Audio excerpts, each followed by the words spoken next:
and start making a batch of apple scrap vinegar. So really simple to do. Okay, I've started chopping up some of the apples. Just chop them up very randomly. You can put the pips in, the cores, everything. The only thing to watch for is that you cut out any codling moth or anything that is bad. Other than that, it can all go in. You can also use your apple scraps. You'll make the recipe exactly the same. Freeze up all your skins and your cores until you've got enough to make a batch. Now, talking about batches, you choose how many apples you've got to what size jar you're going to use. This is a nice big jar, which I'm going to use today, but you could use a much smaller jar.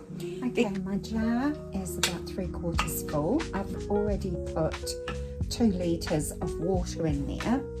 I'm going to add more until it's covering all the apples. Okay, so I've got 4 litres, which is equivalent to about 4 quarts, which is about 16 cups. So now it's time to add the sugar. When you add the water, it's best to use filtered water, or if you are using tap water that's chlorinated, you do need to leave your water out on the bench overnight so that the chlorine can evaporate, because chlorine will interfere with the good bacteria and yeasts on the apple and could very well prevent the fermentation of this. Now it's time to add the sugar. I add 1 tablespoon of sugar to each cup of water. Tip: if you want to use some apple cider vinegar as a starter, you can. However, you do not have to.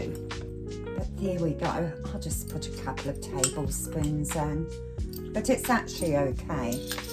Now, this is something that requires oxygen, so we do just need to cover it with a cloth. So I just use a tea towel folded in half with an elastic band.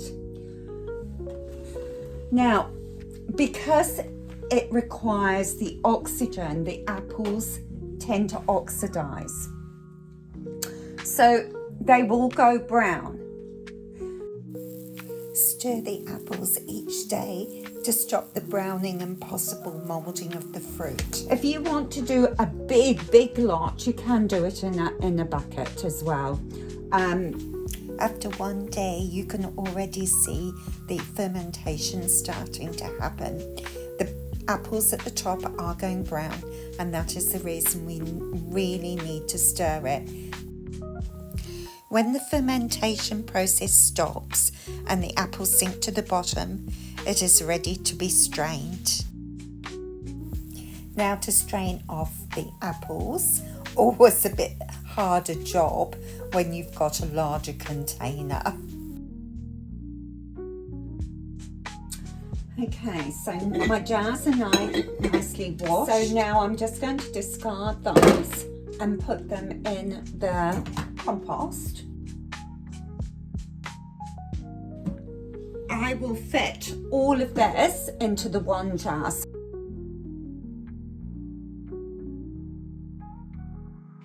It's already quite acidic at about 3.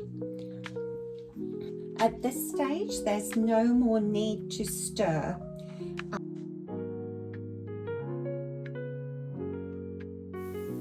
My vinegar's just been sitting there for about 6 weeks, so now let's have a little look at it. I'm just going to show you with the pH testing strips. The acid level is really low, so I'm quite pleased. It's probably around about 2 on the pH scale.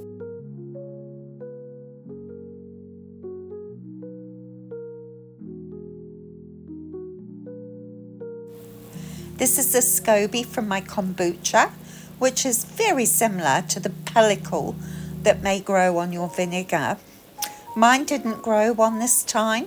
However, the vinegar is still full of beneficial yeasts and bacteria. I'm going to just take out and filter through some muslin or cheesecloth some of this vinegar.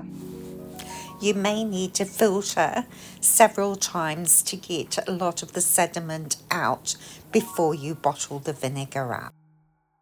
I've decided I'm going to ferment that for another 3 months in there. Now I'm going to infuse some rosemary and vinegar.